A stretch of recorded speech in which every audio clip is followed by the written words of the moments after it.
예, 감사합니다. 우리 오늘 저녁에도 우리가 하나님께 예배를 드릴 수 있게 하신 하나님 은혜에 감사를 드립니다. 조속히 어려운 상황들이 끝나고 우리가 하나님의 전에 함께 모여서 주님을 예배할 수 있는 날이 속히 오게 되기를 바랍니다. 그 전에까지 우리가 다 있는 곳에서 식사도 잘 챙겨 드시고 또 운동도 하시고 마음에 늘 감사와 찬양을 드리면서 우리가 최선을 다하면 좋겠습니다.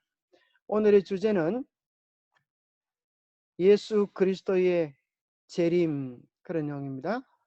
여러분이 받으신 책 16과 예수 그리스도의 재림, 그런 내용인데요. 여기 성경절에 보면 이와 같이 그리스도도 많은 사람의 죄를 담당하시려고 단번에 들이신 바 되셨고 구원에 이르게 하기 위하여 죄와 상관없이 자기를 바라는 자들에게 두 번째 나타나시리라.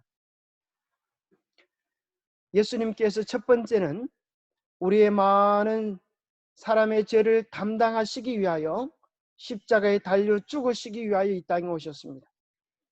그리고 우리의 죄를 다 도말하시고 하늘로 승천하셔서 내가 다시 오겠다 약속하셨습니다. 첫 번째는 예수님이 우리를 위하여 죽으시러 오셨지만, 두 번째는 우리를 하늘에 데려가셔서 영원히 함께 사시기 위하여 오시는 것입니다. 예수님께서 죽으시는 그 길에도 오셨다고 하면 우리를 영화롭게 하고 함께 천국으로 인도하기 위하여 하는 이 두 번째 나타나심에 얼마나 더 기쁜 마음으로, 즐거운 마음으로 우리 주님께서 그 약속을 이루시겠습니까?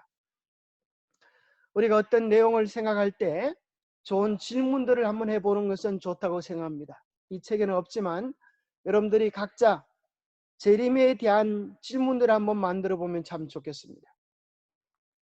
그러면서 여러분 스스로 질문에 대한 답들을 한번 해보면 어떨까요? 첫 번째, 이런 질문을 한번 만들어 보았습니다.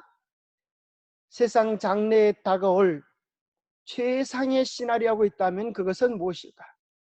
또 반대로 지구 장래에 가장 어려운 최악의 시나리오가 있다면 그것은 무엇일까? 한번 생각해 볼 만한 주제입니다.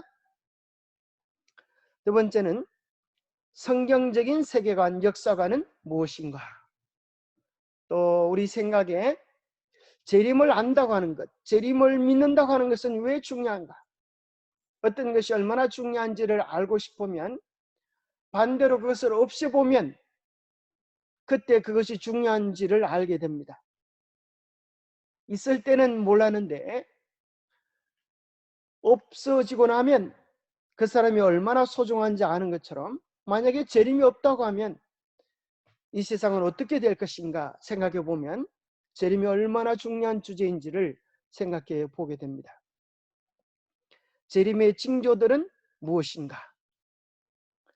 예수님이 재림하신다고 하면 그 전에 있을 징조들은 무엇인가? 또 예수님이 재림하시면 우리는 어떻게 재림을 준비하여서 그 영광의 대열에 참여할 수 있을 것인가? 오늘 나에게 재림은 어떤 의미가 있는가? 이런 주제들에 대하여 우리 각자 한번 생각해 보면 좋겠습니다.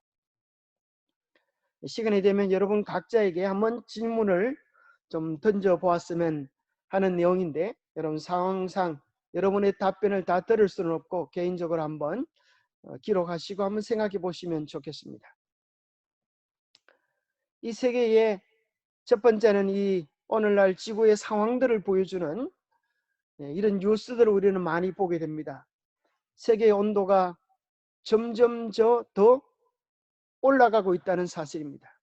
세계 기상기구에 의하면 산업혁명 이후에 지구의 온도가 가면 갈수록 더워지고, 만약에 지구의 평균 온도가 2도 상승한다면 예상되는 기후의 재앙이 있는데 10억에서 20억 명이 물 부족을 경험하게 되고 1,000만에서 3,000만 명이 식량 부족으로 어려움을 당하게 되고 3천만 명이 홍수 위험에 노출되고 폭염으로 매년 수십만 명이 사망하고 생물 종중 20~30%가 멸종하게 되고 빙하라든지 만년설이 녹는 그런 일들이 일어나게 될 것을 이야기해 주고 있습니다. 이 얘기는 무슨 얘기인가 하면 뒤집어 생각해 보면 하나님께서 특별한 섭리로 이 지구의 온도를 잘 관리하시고 1도 2도 차이도 없이 잘 관리해 주셨다고 하는 사실을 보게 되었습니다. 마치 음악에 오르내림이 있는 것처럼 지구의 기온도 약간씩 오르내림 그 리듬을 유지하고 있었는데 산업혁명 이후로 이 온도들이 점점 더 높아지고 있는 사실들을 보게 됩니다. 이것도 비슷한 내용인데요. 만약에 1도가 증가하면 4억에서 17억 명이 물 부족을 느끼게 되고 2도가 증가하면 10에서 20억 명이 물 부족을 경험하게 되고 4도가 증가하면 11억에서 32억 명이 물 부족의 영향을 받게 된다. 또 홍수에 대한 문제, 폭우에 대한 문제, 또 지구에 있는 생명체들의 생존의 문제 이런 것들이 지구온난화와 직결되어 있음을 보게 되었습니다. 1964년 또 2014년 설문조사에 의하면 인류가 직면한 가장 큰 난제가 무엇인가 그에 대하여 이런 답변을 사람이 했습니다. 옛날에는 1964년에는 인구 증가가 걱정이 되었지만은 지금은 그러하지 않습니다. 국가 간의 부의 양극화, 또 보니까 기후변화, 생태계의 위기 이런 것들이 전체적으로 기후에 관계된 것들이 많은 사람들의 관심의 주제가 되었습니다. 또 석유 등 화석 에너지의 고갈, 또 종교적인 갈등, 전쟁. 참 재미있는 조사 가운데 한 가지는 1964년에 경희대학 학생들이 1999년을 내다보면서 미래를 전망했는데 그때 가장 큰 지구의 변화 가운데 한 가지는 이런 것을 얘기했습니다. 세계에서 헤게모니를 장악할 나라는 어떤 나라일까? 그런데 1964년에 경희대 학생들이 내다본 것은 아마도 세계 공동체가 생겨서 세계가 다 공동사회를 이루지 않을까. 30% 이상의 학생들이 세계 공동체에 대한 이야기들을 했습니다.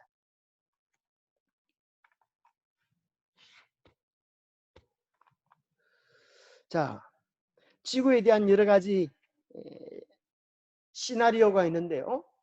지구 종말에 대한 가능한 10가지 시나리오를 한번 살펴보겠습니다. 첫 번째 시나리오는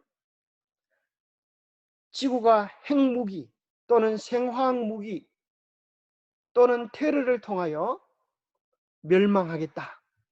지구에 있는 핵무기만 폭발한다 그래도 지구를 40분 이상 멸망시킬 수 있는 그런 무기고라 그러죠. 두 번째는 우리가 아는 것처럼 빌 게이츠가 내다본 것인데요. 이 세상에서 가장 무섭고 두려운 것은 전염병이다. 오히려 전염병의 증가로 인류가 멸망할지 모르겠다. 그렇게 얘기했습니다.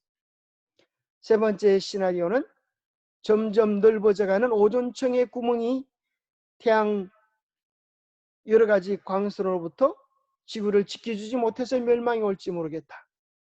또 네 번째는 산림 파괴와 대기 오염으로 인한 산소의 고갈로.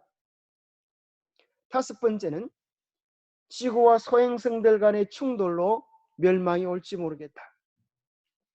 또 여섯 번째는 유전공학의 발달로 인간을 복제하게 되고 또 AI, 인공지능이 발달되어서 이런 것들이 인간의 생명의 가치를 하락시키고 또 인간을 지배하게 되는 그런 시대가 올지 모르겠다.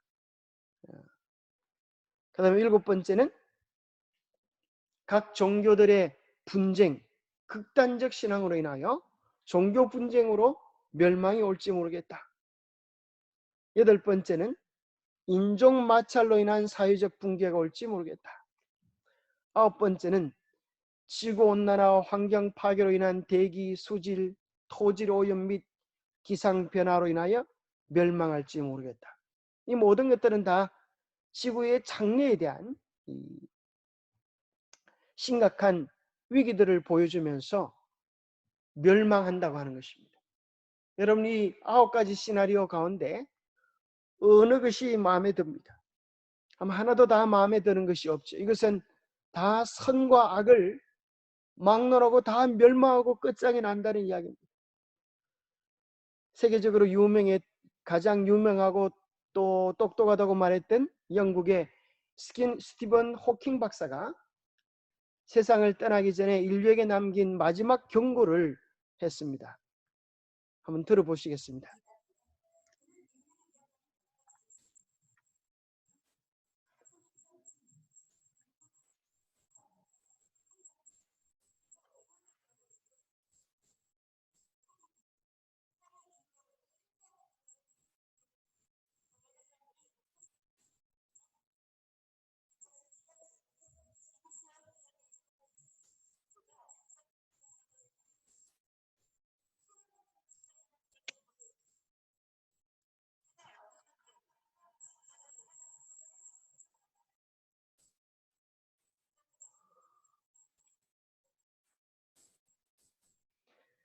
스티븐 호킹은 이야기하기를 지구의 운명이 이제 채 100년도 채 남지 않았다. 지구가 살려고 하면 다른 행성을 찾는 길 외에는 다른 방법이 없다. 그렇게까지 얘기를 했습니다. 이 세상에 수많은 과학자들이 또 미래학자들이 지구의 장래에 대하여 두려운 예측들을 하고 있습니다. 그러나 하늘이 무너져도 살아남을 길이 있다고, 살아남는 길이 있습니다. 지구의 종말의 시간이 갖고 온다고 이야기하지만, 우리가 살 수 있는 유일한 한 가지 길이 있습니다. 조선일보에서는 지구 최후의 날 영국의 한 보도를 했는데요.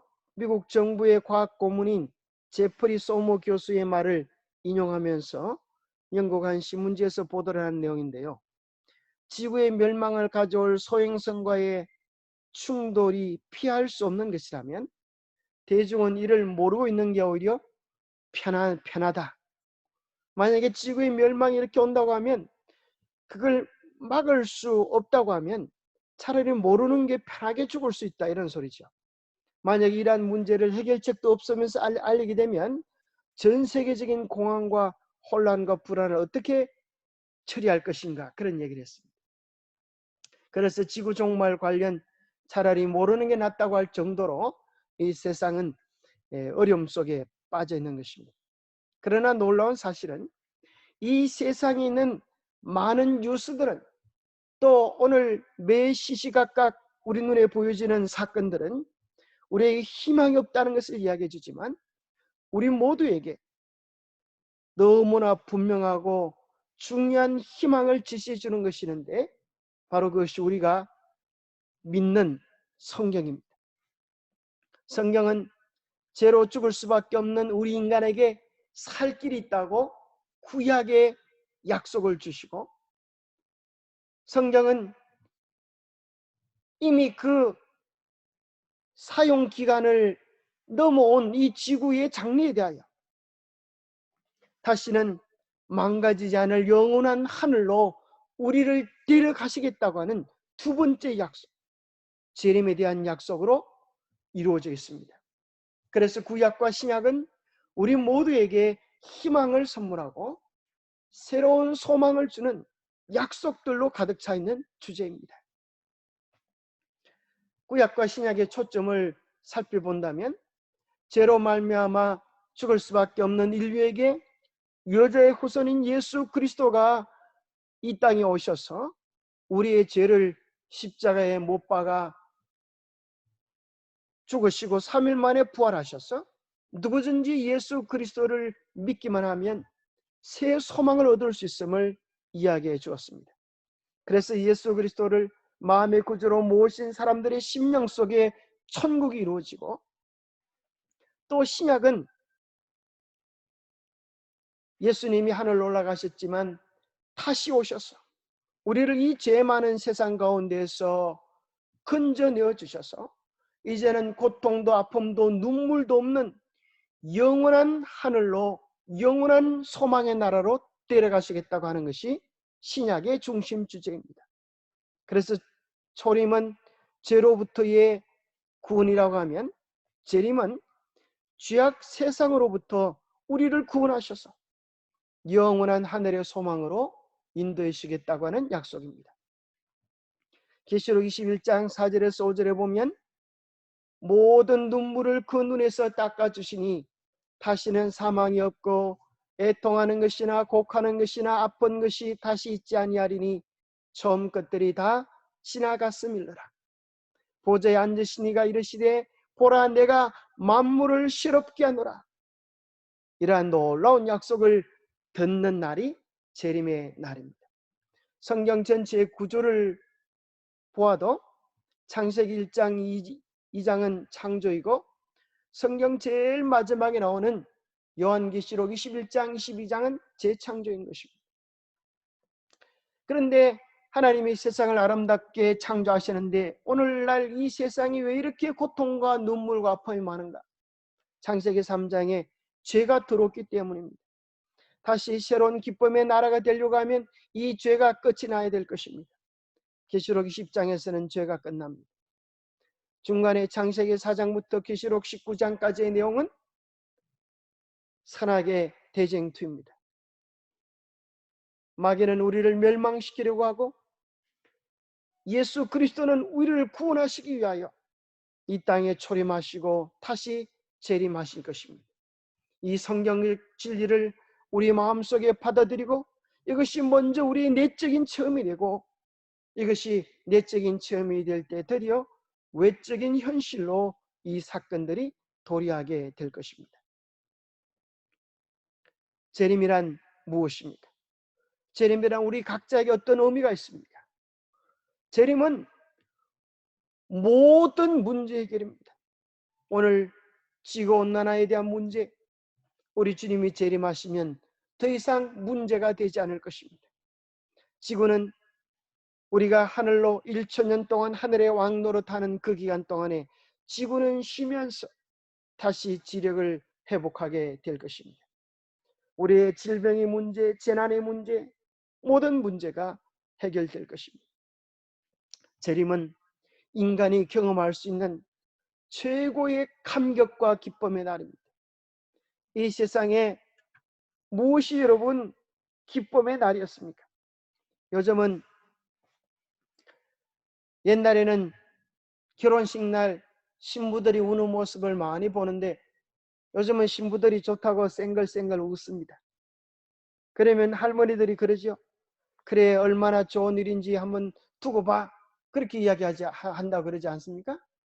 결혼해서 사는 것이 참 만만치 않습니다. 어렵고 힘든 날이 참 많이 있는 것입니다. 그렇게 우리에게 기쁨을 줄 것 같은 우리의 신랑도 신부도 때로는 남들이 알지 못하는 우리의 마음속의 눈물을 빼내는 일이 많이 있는 것입니다. 가장 가까운 사람에게서 우리는 가장 많은 상처를 받기도 합니다. 그러나 우리에게 최고의 감격, 최고의 기쁨이 되는 날은 결혼식 날도 아니고 좋은 차를 사는 날도 아니고 바로 그날은 예수 그리스도의 재림의 날입니다. 예수 그리스도께서 재림하시는 그날, 우리는 그렇게 사모했던 예수 그리스도를 만나게 될 것입니다. 그날 우리는 예수님의 품에 안겨서 우리의 모든 눈물을 닦고 이제는 영원한 행복의 나라로 들어가는 축복을 누리게 될 것입니다. 그날은 이 땅에 존재하는 모든 사람의 운명이 결정되는 날입니다. 그날은 그리운 우리 주님을 배움는 날입니다. 그날은 모든 거짓과 죄에 대한 완벽한 한판성을 우리 주님께서 실현시키는 날입니다. 그때는 이제 우리가 깨닫게 될 것입니다. 우리의 모든 오해가 풀릴 것입니다. 그때는 참 진리가 무엇인지 분명히 드러나게 될 것입니다. 그때는 더 이상 이단이니 삼단이니 천주교니 기독교니 불교니 그런 논쟁이 없게 될 것입니다. 온 우주의 주인이신 예수 그리스도가 구름을 타고 오시는 그날, 우리 모두는 누가 온 우주의 주인인지 분명히 보게 될 것입니다. 그날에는 우리의 모든 슬픔이 사라질 것입니다. 그날에는 주 안에서 우리의 모든 소원들이 성취될 것입니다. 우리는 우리의 소망의 중심이신 주님을 배울 것입니다. 그래서 그날은 자다가 생각해도 뿔떡 일어나서 기뻐할 만한 감격과 즐거움의 날입니다. 우리의 생각과 초점이 예수 그리스도의 재림이 되기를 바랍니다. 모든 눈물을 우리 눈에서 닦아주시고 다시는 사망이, 다시는 애통이, 다시는 곡하는 것이 아픈 것이 없는 그날이 이르기를 사모합니다. 자, 이게 무슨 숫자일까요? 한번 맞춰보시기 바랍니다. 325, 3000, 1000. 여러분, 이게 무슨 숫자들일까요? 도대체 무슨 숫자를 모아놓은 것일까요? 혹 기억하시는 분 계십니까? 옛날에 한번 말씀을 드리기도 했는데요. 이것은 성경 속에 나타난 재림에 대한 성경절이 몇 절인지를 알려주는 그런 성경절입니다. 처음에 나와 있는 300은 신약 성경에 예수님의 재림에 대하여 300번 이상이나 예언되어 있고, 25라고 하는 것은 신약 성경 평균 25절마다 한 번씩 재림에 대하여 예언하고 있다는 것입니다. 3000이라고 하는 것은 성경 전체에서 재림에 대하여 직접 언급한 성경절은 3000번이고, 맨 밑에 1000번은 재림에 대한 간접 언급의 숫자들입니다. 여러분, 성경에서 가장 많은 주제, 그것은 예수 그리스도의 재림의 주제입니다. 예수 그리스도가 분명히 오실 것입니다. 성경에서 한 번만 약속하신 것도 분명히 이루어지는데 수천 번 이야기하신 그 약속이 어떻게 이루어지지 않을 수 있겠습니까? 재림의 확실성은 요한복음 14장 1절에서 3절 우리 주님 약속하시기를 너희는 마음에 근심하지 말라 하나님을 믿으니 또 나를 믿으라. 만약에 예수님이 재림하지 않으신다면 하나님도 믿지 못할 만한 분이 되고 예수님도 믿지 못할 분이 되는 것입니다. 예수님은 그분의 전 인격을 걸고 우리에게 이 약속을 하고 계시는 것입니다. 내 아버지 집에 거할 곳이 많도다. 그렇지 않으면 너에게 일렀으리라. 내가 너희를 위하여 거처를 예비하러 가노니 가서 너희를 위하여 거처를 예비하면 내가 다시 와서 너희를 내게로 영접하여 나 있는 곳에 너희도 있게 하리라. 얼마나 분명한 우리 주님의 약속입니까? 어떤 사람은 예수님이 사람들이 알지 못하게 몰래 영적으로 오셨다 그렇게 말하는 사람들이 있습니다. 사도행전 1장 11절에는 갈릴리 사람들아 어찌하여 서서 하늘을 쳐다보느냐?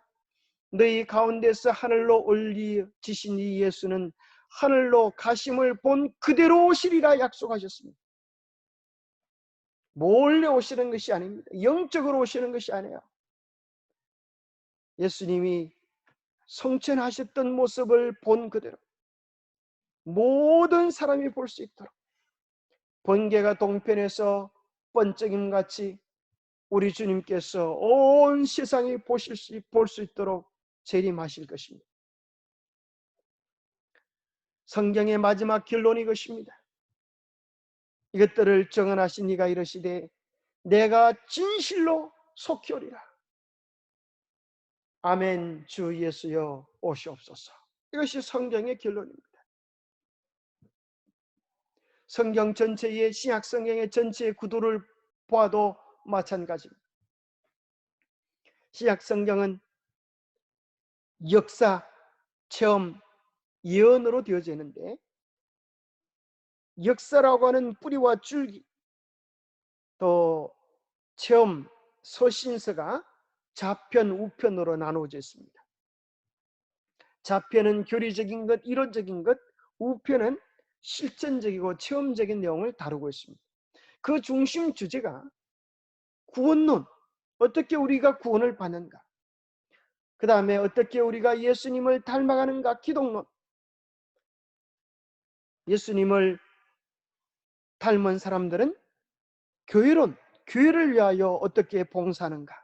그러나 교회를 위하여 봉사하는 것으로 신약 성경이 끝나지 않고 반드시 재림론, 예수님의 재림을 어떻게 준비하고 맞이할 것인가, 이것이 신약 성경의 주제입니다. 나무를 심는 최종적인 목적은 열매이듯이 신약 성경의 최종적인 열매, 모든 성경의 최종적인 결론, 그 열매가 요한계시록입니다. 요한계시록의 중심 주제는 예수 그리스도의 재림입니다. 사실 재림이 없는 성경의 인물전은 설법이 그지없습니다. 아담과 하와가 하나님의 형상으로 에덴 동산에서 창조되어졌습니다.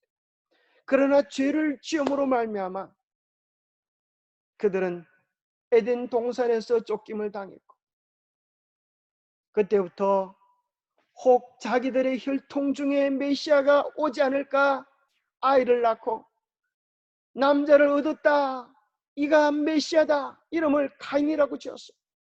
둘째 아들을 낳고 아빌이라고 지었습니다. 그런데 무슨 일을 당합니까? 가인이 아벨을 쳐서 죽이는, 형이 동생을 죽이는 끔찍한 일을 경험합니다. 또 아담과 하와는 그의 후손들에게 수많은 원망을 들었을 것입니다. 할아버지, 할머니가 죄를 지어서 할머니 죄 때문에 죄 없는 우리도 이렇게 에덴 동산에 들어갈 수도 없고 이렇게 저주받은 인생이 되었다고 원망 불평했을 것입니다. 만약에 재림이 없다고 하면 아담과 하와의 가슴은 얼마나 큰 쓰라림과 아픔으로 그들의 인생이 마무리되어야만 했을까요? 이 고독과 어려움과 원망 속에서 그들은 숨을 거두었을까요? 그러나 그들에겐 약속이 있는 것입니다. 여자의 후손, 그가 와서 뱀의 머리를 깨뜨리고 죄의 저주를 깨뜨리고 다시 죄를 이 땅에 거두어 갈 그 아름다운 약속 때문에 아담과 하와는 편히 눈을 감을 수 있는 것 아니겠습니까? 아담과 하와가 예수님의 재림을 맞이하는 그날 그들은 감격으로 노래하게 될 것입니다. 하나님, 우리의 죄로 인하여 이 땅이 망가졌지만 예수님의 십자가의 사랑으로, 예수님의 다시 오심으로 지구를 이전보다 더 아름답게, 더 놀랍게 회복시켜 주셔서 감사합니다. 그것이 그렇게 끝이 나야 아담의 일생, 하와의 일생이 아름다움으로 끝나는 것 아니겠습니까? 만약에 예수님의 재림이 없다면 아벨의 삶은 어떠합니까? 그는 진리대로 살았습니다. 말씀대로 살았습니다. 하나님 앞에 거룩한 제단을 쌓았습니다. 그런데 믿음으로 산 결과가 형에게 맞아서 죽는 것이라고 한다면 아벨의 일생은 얼마나 억울하고 원통한 일입니까? 그것으로 죽음으로 끝이 났다고 한다면 아벨의 삶은 얼마나 슬픈 삶입니까? 그러나 우리 주님이 오시는 그날 아벨은 불사불멸의 몸으로 일어나게 될 것입니다. 그날 하나님은 아벨의 머리 위에 멸류관을 씌워주시면서 그 모든 억울함과 그 모든 서러움의 눈물을 닦아주시고 이제 하늘에서 영원한 기쁨을 누리라고 말씀하실 것입니다. 아벨은 이 땅에 존재했던 예수 그리스도 때문에 순교를 당하고 핍박을 당하고 어려움을 당했던 많은 사람들을 상징하기에 모자람이 없는 사람, 예수 그리스도로 인하여 순교했던 수많은 사람들, 예수 그리스도의 재림은 넉넉하고도 충분한 값을 지불해 주게 될 것입니다. 만약 예수 그리스도의 재림이 없다면 우리의 믿음의 조상 아브라함의 삶은 어떻게 되는 것입니까? 그는 2층집 아주 좋은 집에서 그 당시 수시식 화장실에서 살고 있다고 고고학적 발굴을 통하여 아브라함의 시대의 상황을 오늘날도 찾아내었습니다. 75세 때 하나님의 부르심을 받고 순례여행을 떠난 그는 175세 때 죽었습니다. 100여 년 동안이나 그는 집에 살지 못하고 텐트 생활을 하면서 순례자의 일생을 살다가 갔습니다. 아브라함은 예수님의 재림이 없다고 하면 아브라함의 삶은 얼마나 억울하고 얼마나 힘든 삶이었습니까?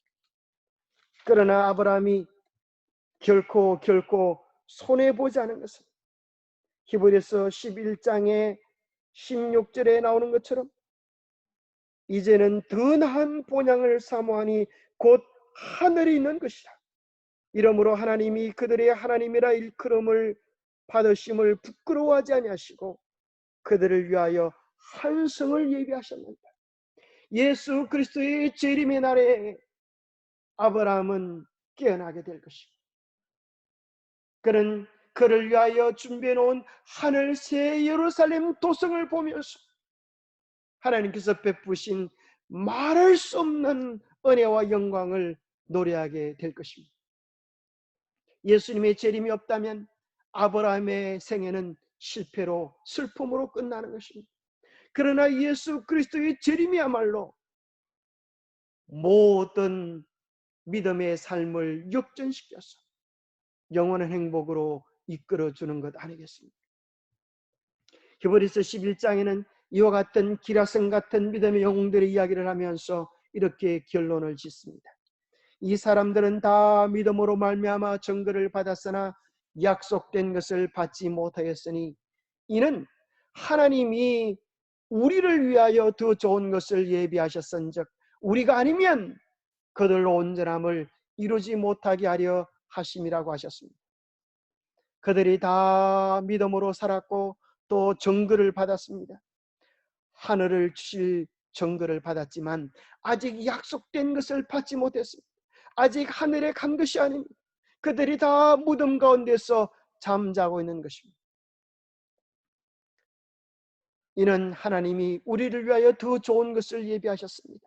이제 우리는 지구 역사의 마지막 주자로서 우리에게 맡겨진 사명을 감당하여 하고 우리의 때에 영광스러운 예수님의 재림을 맞이하기를 하나님은 원하십니다. 우리가 아니면 그들로 온전함을 이루지 못하게 하려 하십니다.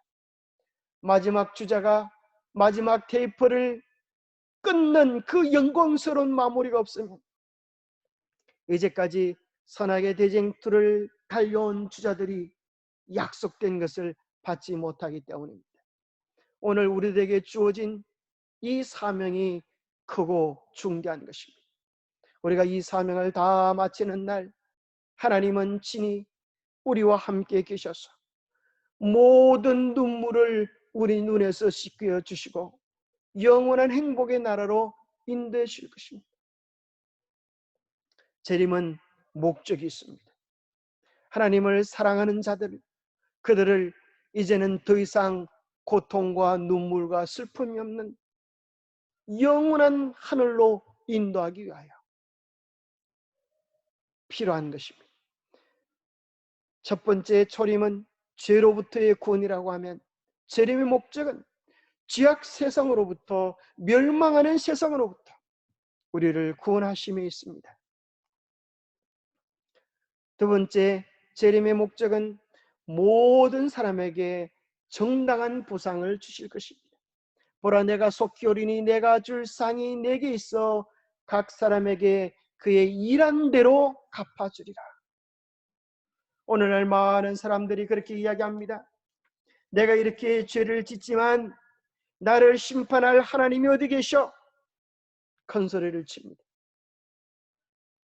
하나님이 계시면 한번 나보라고 큰 소리를 칩니다.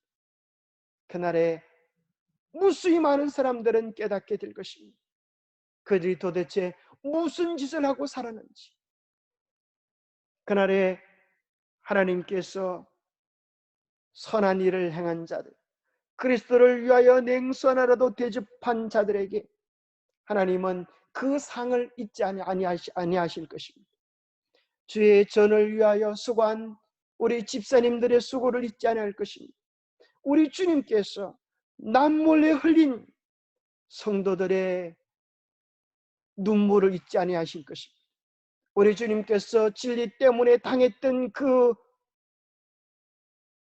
고독과 외로움과 비난과 받은 멸시들을 하나님이 결코 외면하지 아니하실 것입니다. 주의 백성들이 주님 때문에 당했던 손해들을 주님은 모르는 체 하지 않으실 것입니다. 주님께서 이 모든 것들을 갚아주시기 위하여 악인에게는 벌로, 선인에게는 하늘의 상급으로 갚아주실 것입니다.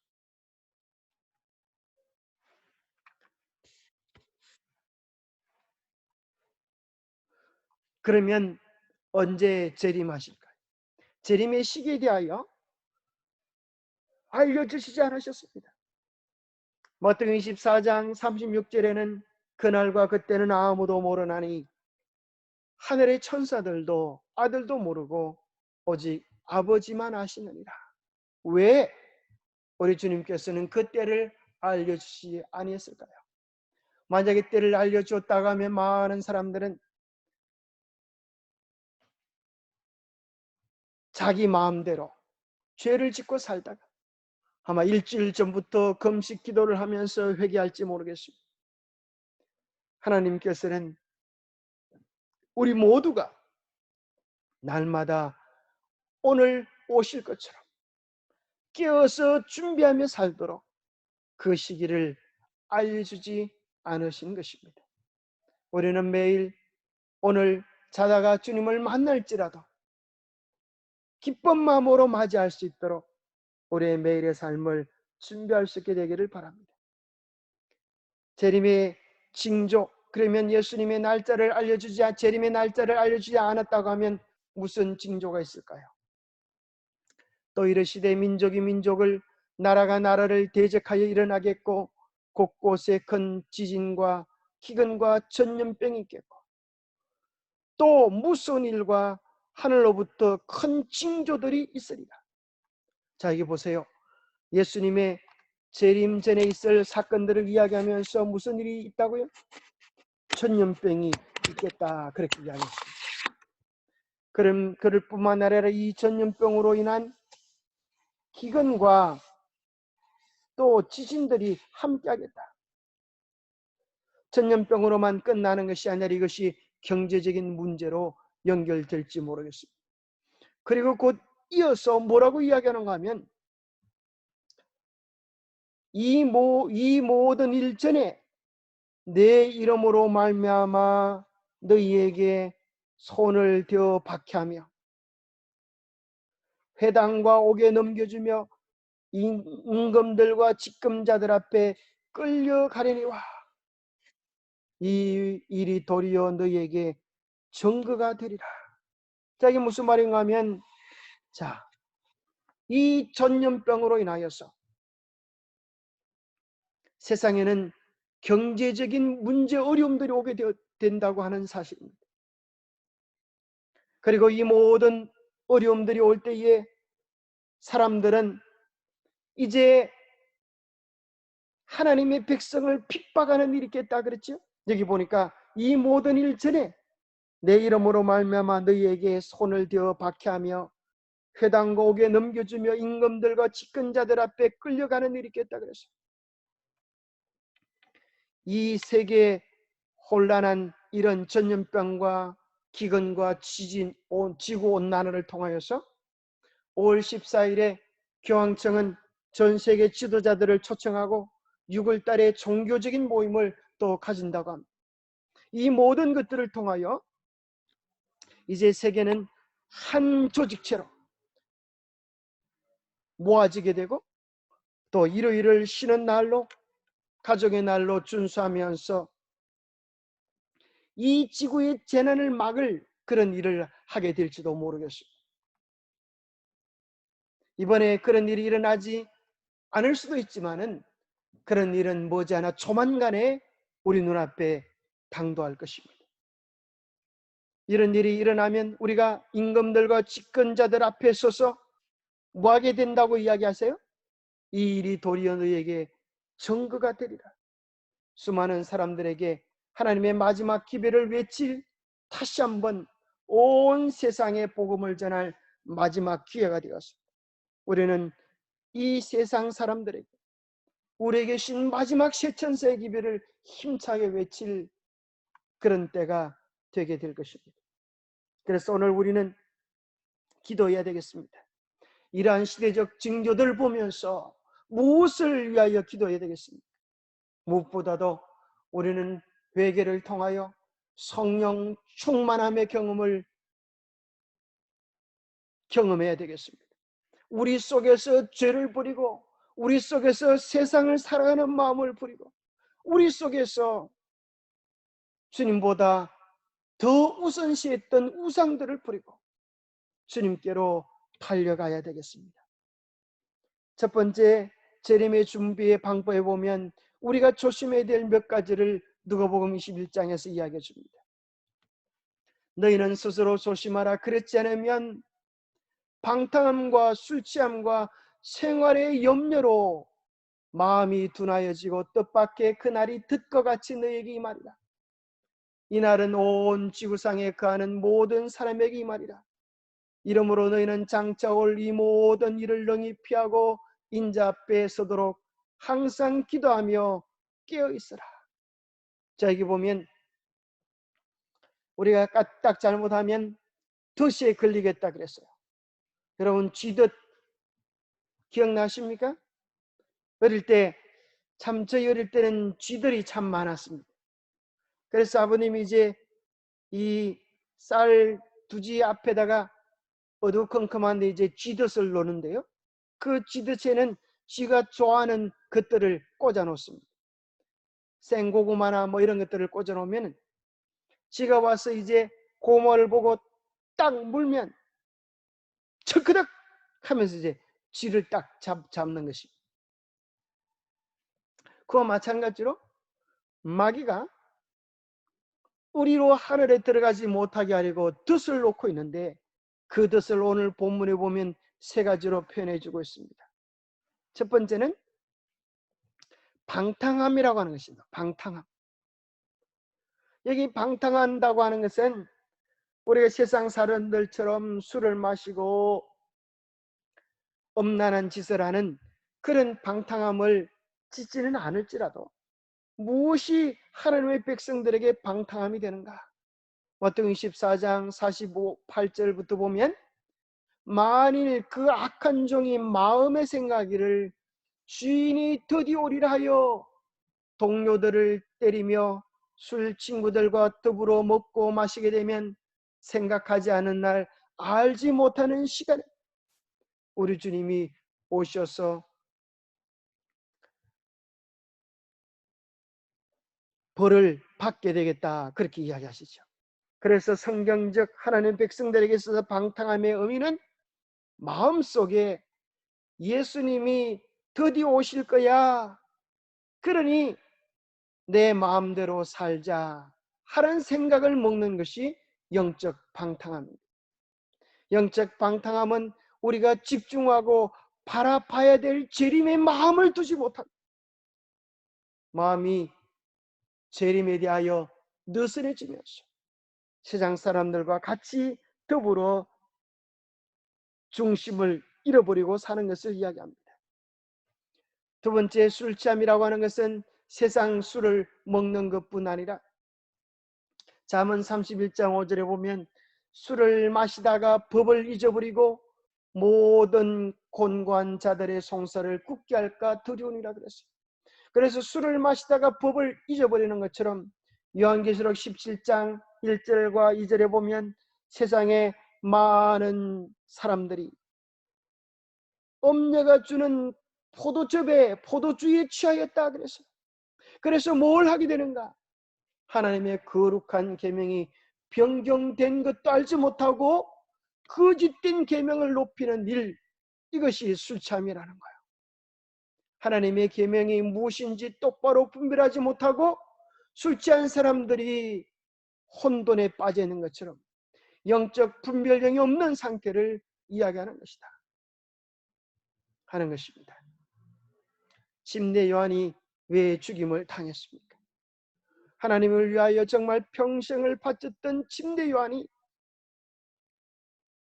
죽임을 당했던 이유 가운데 한 가지는 술 잔치 때문에 그들의 판단이 흐려지고 그들의 마음속에서 하나님의 법이 무너져 버렸기 때문입니다. 헤로디아의 딸이 춤을 추었습니다. 헤롯이 그 모습을 보고 너무 기뻐서 너희의 소원이 무엇이냐? 내가 달라는 대로 다 주겠다 그랬어요. 그때 그 딸이 어머니의 시킴을 듣고 침례 요한의 머리를 소반에 얹어 여기서 내게 주소서, 그런 이야기를 하지 않습니까? 그래서 그 위대한 선지자가 이렇게 죽임을 당했어요. 뭐 때문에요? 술 취한 것 때문에. 그 말은 오늘 이 시대에 수많은 사람들이 영적 술이 취하여서 하나님의 계명을 저버리고 하나님의 선지자를 죽이는, 선지자의 기별을 배반하는 그런 형편에 처할 것을 이야기해 주고 있습니다. 세상의 염려, 우리는 술 취하거나 방탕하지 아니했다 할지라도 세상의 염려에 빠질 수가 있습니다. 마가복음 4장 19절에 이야기하기를 세상의 염려와 재료의 유혹과 기타 욕심이 들어와서 말씀을 막아 결실하지 못하게 되는 자여 했습니다. 하나님의 말씀을 막아서 우리로 하여금 그 말씀대로 서지 못하도록 만드는 것, 그것이 세상의 염려라는 것입니다. 우리가 세상에 많은 염려들 때문에 말씀을 순종하지 못하고 말씀을 미루고 있는 것이 있습니까? 그것이 우리에게 덫이 될 수도 있다고 하는 것입니다. 우리의 마음속에 너무 많은 재물을 벌고자 하는 유혹들이, 또 세상적인 욕심들이 하나님의 말씀 때문에 순종하지 못하게 한다면 그것이 우리의 덫이 될 수 있습니다. 이제 우리가 해야 할 일이 무엇이겠습니까? 이러므로 너희는 장차 올 이 모든 일을 능히 피하고 이러한 득 같은 일들을 피하고 인자 앞에 서도록 항상 기도하며 깨어있는 일이 우리가 해야 될 일이 되어야겠습니다. 노홍수 때 너와 내 온 집은 방주로 들어가라, 그렇게 우리 주님께서 노아에게 이야기해 주셨습니다. 오늘 이제 우리는 이 세상의 재난을 피하기 위하여 방주이신 예수 그리스도께로 달려가야겠습니다. 예수 그리스도가 우리의 반석이시요 우리의 바위시요 우리의 피난처가 되십니다. 참 놀라운 것은 사람들은 조롱하고 외면하는데 짐승들은, 정결한 짐승은 암수 7씩, 부정한 짐승은 암수 2씩 짝을 지었어. 노아 방주로 들어가는 모습을 보고 얼마나 사람들은 경이롭고 신기함을 느꼈을까요? 그걸 보면서 생각이 들었을 것입니다. 아하, 어떻게 저런 일이 일어나? 정말 하나님이 하시는 일이었구만. 우리도 방주로 들어가자 그렇게 했더라고 하면 그들이 살았을 것입니다. 짐승의 징조를 보고 방주로 들어갔다고 하면 살았을 것입니다. 오늘날에도 짐승들이 방주로 들어가는 것과 같이 짐승들 속에 특별한 징조가 있습니다. 사람들에게만 있는 바이러스는 현대 과학의학이 준비되어 있다고 합니다. 그런데 생각지 않았던 동물로부터 넘어오는 바이러스에 대해서는 아무런 대책이 없다고 하는 것입니다. 현대 의학이 많이 발달되어서 자랑을 하지만 그래서 사람에게 있는 바이러스에 대한 것들은 다 준비해 놨는데 생각지도 못하게 동물계에 넘어오는 바이러스들이 오늘 우리가 겪고 있는 수많은 문제들의 원인이라고 하는 것입니다. 흑사병은 쥐로부터 왔고, 스페인 독감은 조류로부터 왔고, 에이즈는 원숭이로부터, 사스는 사양 고양이로부터, 조류 독감은 조류로부터, 신종플루는 돼지로부터, 에볼라는 박쥐와 침팬지, 메르스는 낙타로, 코로나19는 박쥐로부터 왔다고 합니다. 우리는 이러한 때에 마치 소돔 고모라가 멸망할 때에 뒤를 돌아보지 말고 산으로 도망하라고 했던 것처럼 우리는 이 세상보다도 오직 예수 그리스도의 피난처를 향하여 달려가야 되겠습니다. 한 여인은 뒤를 돌아보다가 소금이 되었습니다. 오늘 우리는 이제 주님께서 주시는 말씀을 향하여 우리를 얽어매는 세상의 줄들을 끊어버리고 말씀대로 기별대로 살아야 되겠습니다. 그가 큰 음성으로 가로되 하나님을 두려워하며 그에게 영광을 돌리라. 이는 그의 심판하실 시간이 이르렀음이니 하늘과 땅과 바다와 물들의 근원을 만드신 이를 경배하라 하더라. 이제는 우리가 정말 온 마음과 심령과 뜻을 다하여 창조주 하나님을 경배해야겠습니다. 특별히 요한계시록 14장은 그냥 창조주 하나님을 경배하라 그렇게 이야기하지 않고 왜 하늘과 땅과 바다와 물들의 근원을 만드신 이를 경배라고 이야기하실까요? 그 이유는 그것이 하나님의 계명과 연관되어져 있기 때문입니다. 성도들의 인내가 여긴나니 저희는 하나님의 계명과 예수 믿음을 지키는 자니라. 오늘 세상에 예수 믿는다고 하는 수많은 교회에서 하나님의 계명을 외면하고 살아가고 있습니다. 하나님의 계명, 특별히 하나님의 날에 대한 계명을 변경시켜서 하나님의 날 제7일 안식일을 짐승의 날 일요일로 변경시킨 것입니다. 그래서 오늘날 세상은 다 하나님을 믿는다고 하는 교회도 다 거짓된 길로 가지만 세상과 섞인 바벨론의 길로 가지만 하나님의 참 성도는 남아서 하나님의 진실된 계명을 지켜야 하는 것입니다. 그들이 하나님의 참 성도라고 하는 것입니다. 성경에 예수님의 재림을 표현하는 말로 여호와의 날이라고 하는 표현이 있습니다. 여호와의 크고 두려운 날이 오기 전에 너희는 여호와의 날을 예비하라 그랬습니다. 바로 그 여호와의 날이 어느 날입니까? 예수 그리스도의 재림의 날입니다.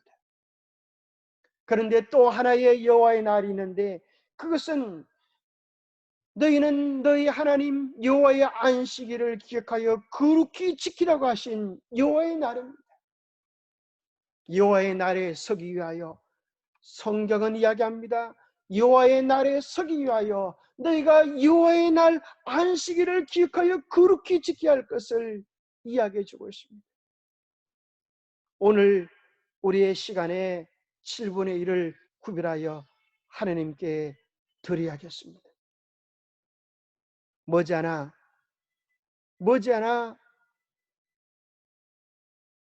우리 주님께서 구름을 타고 오실 것입니다. 온 천하 사람들이 우리 주님의 영광의 재림을 보게 될 것입니다. 오늘 우리가 당하는 많은 어려움들, 재난들은 우리 주님이 오심이 가깝다고 하는 사실을 알리는 나팔 소리에 지나지 않습니다. 내가 진실로 속히 오리라. 우리는 아멘 주 예수여 오시옵소서라고 했던 사도 요한의 고백을 해야겠습니다. 우리 주님이 오시는 그날에 이것은 몰려오는 것이 아닙니다. 주께서 호령과 천사의 소리와 하나님의 나팔로 친히 하늘로부터 강림하실 것입니다. 그리스도 안에서 죽은 자들이 먼저 일어나고 우리 살아남은 자들도 그와 함께 구름 속으로 끌어올려가서 공중에서 주를 영접하게 하시리니 그리하여 우리가 항상 주와 함께 있게 될 것입니다. 그날 우리는 헤어졌던 모든 가족들을 만나게 될 것입니다. 그날 우리는 소망의 나라, 영원한 행복의 나라로 우리 주님과 함께 들어가게 될 것입니다. 이 세상의 가장 큰 뉴스는 이 세상에 어떤 사건, 어떤 재난, 어떤 어려움 그런 것이 아니라 예수 그리스도의 다시 오심의 사건입니다. 예수 그리스도의 다시 오심의 사건은 우리의 모든 눈물을 닦아주고 우리의 모든 문제를 해결해주고 우리를 영원한 기쁨으로 영원한 즐거움으로 인도해 주실 것입니다. 이 영원한 기쁨의 대열에 설 수 있는 우리 모두가 되기를 바라며 말씀 마칩니다. 잠깐 기도하겠습니다. 하나님 아버지, 이 세상에 일어나는 무수히 많은 징조들을 보면서 진리를 알지 못하고 혼미한 백성들처럼 우리의 마음이 그저 불안과 염려 속에 있지 않게 하여 주시옵소서. 이 모든 것들이 주의 오심이 가깝다고 하는 사실을 알리는 징조들임을 깨닫고 이제 우리의 마음을 준비하고 눈을 들어 하늘을 바라볼 수 있도록 도와주시옵소서. 깨어 기도하며 우리의 마음을 주님께 드리고 우리에게 신 이 소중한 기별을 땅끝까지 외치고 이 세상을 주의 재림을 위하여 준비시킬 수 있도록 축복하여 주시옵소서.